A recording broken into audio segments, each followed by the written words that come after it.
Hey guys, Virginia here, Makerspace Coordinator and Chief Imaginator Extraordinaire. I would like to welcome you to the COLAB, the Central Ontario Laboratory, where we use ideation, research, entrepreneurship, and social innovation to fuel your amazing ideas and create lasting change.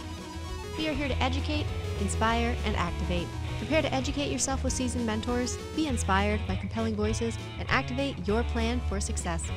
Welcome to the COLAB. Hey guys, I'm Virginia, this is the hair that lives on top, and today we are going to be having a very special guest. I'm Jamie Dorn, I'm the Executive Director of Research, Innovation, and Entrepreneurship at Georgian College, and glad to co-host this with my friend Virginia. So, who's our guest today? I don't know anything about our guest. Can you please introduce her for me? I am very excited to introduce Jessica Gilfillan. I said that right? You did. You got it. I'm introducing her because she is one of our amazing faculty at Georgian College, and Cool. I'm excited to hear about the importance of digital media. Digital media, Jessica, what kind of digital media are you into? What's your area? I'm all about websites and web applications. So, Okay. All right, so we should just get right in here with an awesome question to start things off. Sure. We spoke a little bit about this with the Hey Local episode that we did, the importance of having an online presence. Mm-hmm.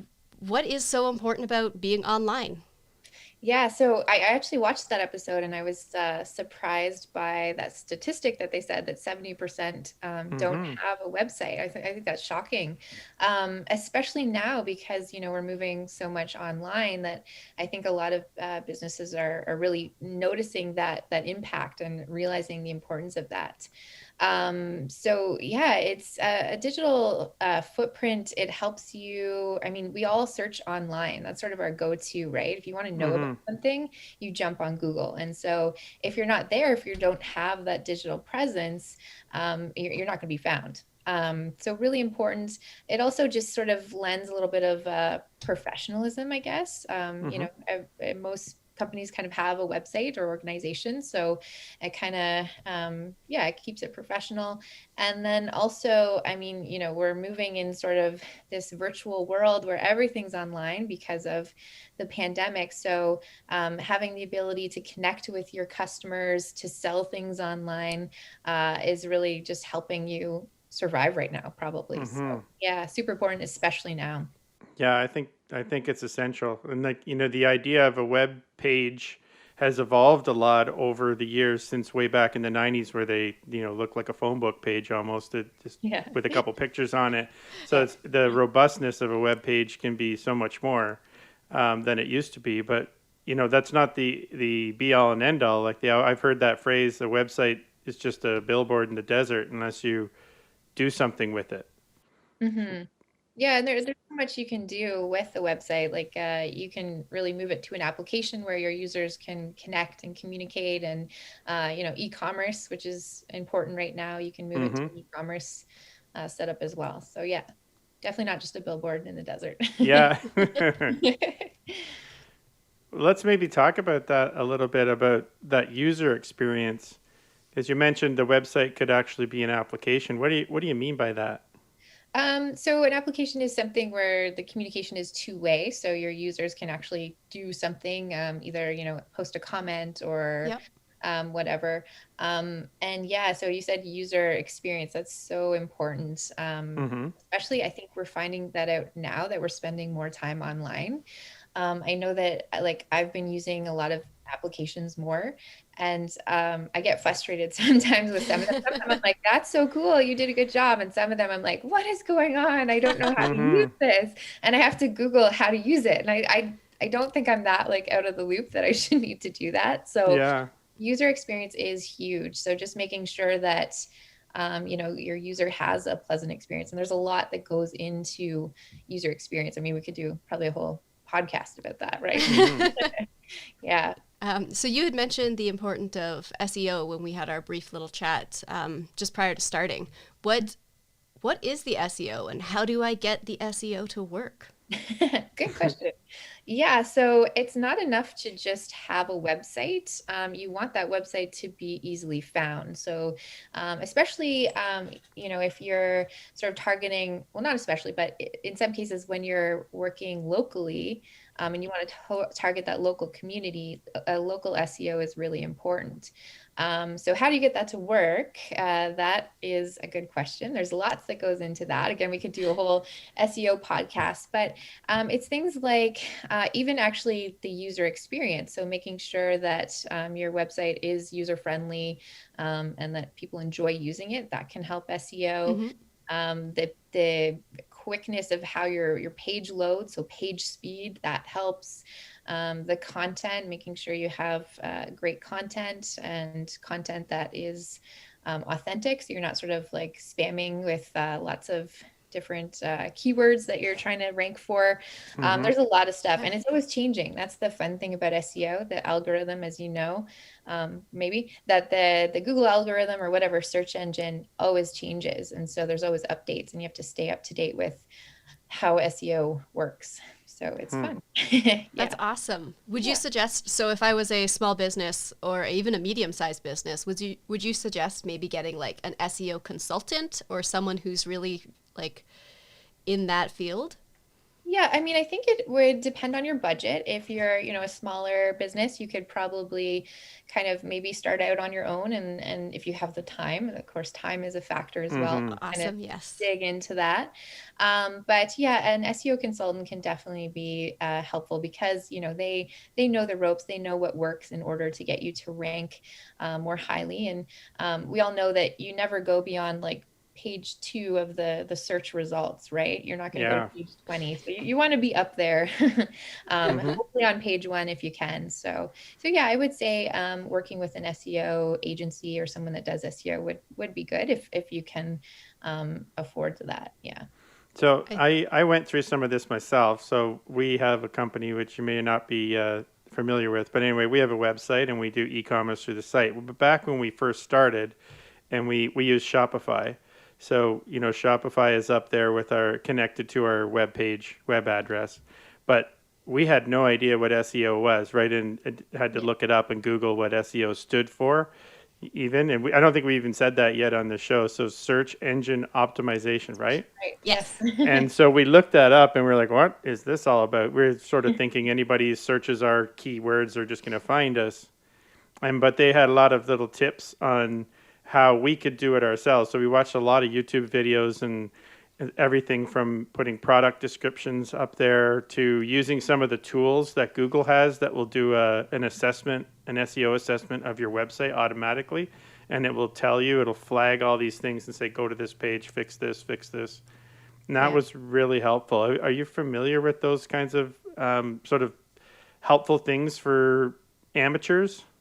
Yeah, absolutely. And that's the good thing. The information is out there. Like if you have the time to kind of go through it, it's not impossible to do it on your own. And Google does provide, Google's awesome. I mean, how many cool tools does Google have? I think they Google come is so awesome. every week. Yeah. But yeah, so things like you can even, there's like a page speed insights and they'll tell you, okay, your page is a little slow. Let's do this. Let's speed it up. And that can help you with your SEO to rank higher on that search engine result page. What else is available? There's tons. Webmaster Tools gives you a whole bunch of suggestions for optimizing your site. And yeah, you don't have to work with anyone. It's there and it's open for you to access. So yeah. Does it help a business to use a platform like Shopify because it kind of helps you do some of that stuff that you wouldn't do if you just built the site by yourself? Yeah, for sure. Yeah, because I think with Shopify, a lot of that's kind of built in for you, and you can just kind of like click a button and you're good to go. So yeah, definitely the sort of pre-built solutions are good, but it's not impossible to also do a great job with your own site and add those things as well. So Jamie has mentioned that he has his own business, and you yourself at one point were running your own little business. So what would you tell students about your sort of experience with that? Yeah, so I was sort of freelancing for a while, doing a few different things, web development and content writing. I enjoyed it. It kind of depends on what you want to do. So for me, after a while, I kind of wanted to work with people and collaborate. And so working by myself, freelancing, as much as I enjoyed sort of the freedom, I actually kind of decided, no, I want to collaborate. So it's a little bit about maybe like your personality as well. The other thing too with freelancing and running your own business is, as Jamie knows, you're everything, right? Like you're the like you're creating your website, Yeah. but you're also marketing and you're networking and you're answering emails and you're invoicing and you're like sort of wearing all these hats, which is really cool. And you have a lot of not power. What's the word? I'm Control Yeah, over what control. you That's do the or word. don't That's do. a better Yeah. word. Power is not a great word. You have a lot of control over everything, but at the same time, you are sort of everything. And so it can be a little bit overwhelming. So I think a lot of students have the idea to start out with freelancing and you kind of do it part-time and sort of see how you like it. And then, if it's for you, awesome. I've had friends that have graduated from Georgian and have freelanced the whole time, and that is great for them. Mm-hmm. And then I have other friends that have decided to work at an agency, and that was a better fit for them as well. So it kind of depends. Test things out. That's always kind of the best way to do things. Yeah. That's cool. Awesome. I love that. We like to sometimes on this show, we like to talk about the trends, like where's everything going? Yeah. So what's your thoughts about that sort of web use, user interfaces? Where's all this going?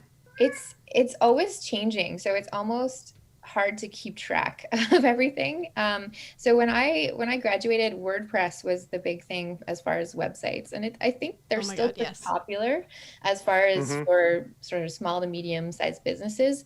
But now we're moving towards like the Jamstack and different technologies and moving away from WordPress. So yeah, it's hard to say. And then I find design is always changing. There's always sort of the new trend, but you don't really go wrong with sort of a really minimalist kind of simplistic approach. That the clean design tends to be sort of always in vogue. Yeah, what else? Yeah, it's and that's what I love about this industry is that you have to constantly be learning new things and learning new skills. It's ever changing, and there's always a new framework. There's always a new something, and you got to stay up with it. But it just means it challenges you to be that lifelong learner. So I love that. Yeah, that's true. Yeah, I was kind of blown away recently where I didn't think of it this way, but I had to access a website while I was in virtual reality. Those new goggles on and everything like that. And that kind of made me start thinking about what the future of the web could be is if it was all inside of your VR glasses. So, then what would a website be?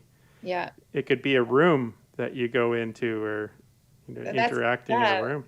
Yeah. Yeah. The possibilities are kind of endless, and like change happens so quick that could be, the reality next year. Right. So as a web design expert, do people ever ask you this crazy question? Like, do you have a favorite website? Oh, I've never been asked that before. Oh, so I do have a favorite website, but it's not user friendly or anything we talked about.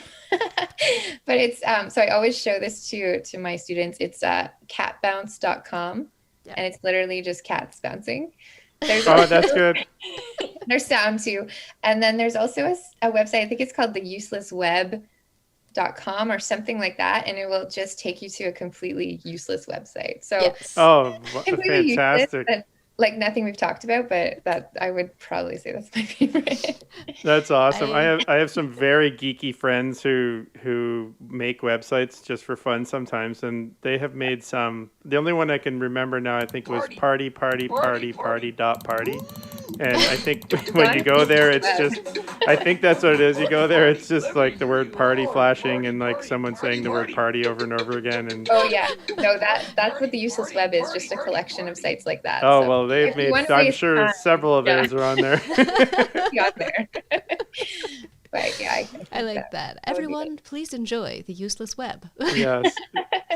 That's cool. Okay, so we've covered quite a bit of really great stuff that I think is going to be helpful for a lot of the people who watch our program. So I would just want to say, Jessica, thanks so much for joining us today. And we can put in some links, so if people want to learn more about you, we can put a link in our description. Absolutely. And they can follow up there. Awesome. Well, thank you for having me. This was fun. I'm so glad that you were able to join us for our little digital talk day. Fantastic. Thank you. We have to make sure that people like and subscribe. Jess, would you like to Yes. do the honors? Sure. Just asking them to like and subscribe. Yeah, and then just you be have to like- do this with your hands. Oh, something like smash the like button. Is Smash that- Yeah, smash the like button. Smash the hit like that button. bell. Like, subscribe, smash it. I love it. Awesome. Awesome. Thank you so much. Okay, we'll see you soon. Bye, everybody. Bye.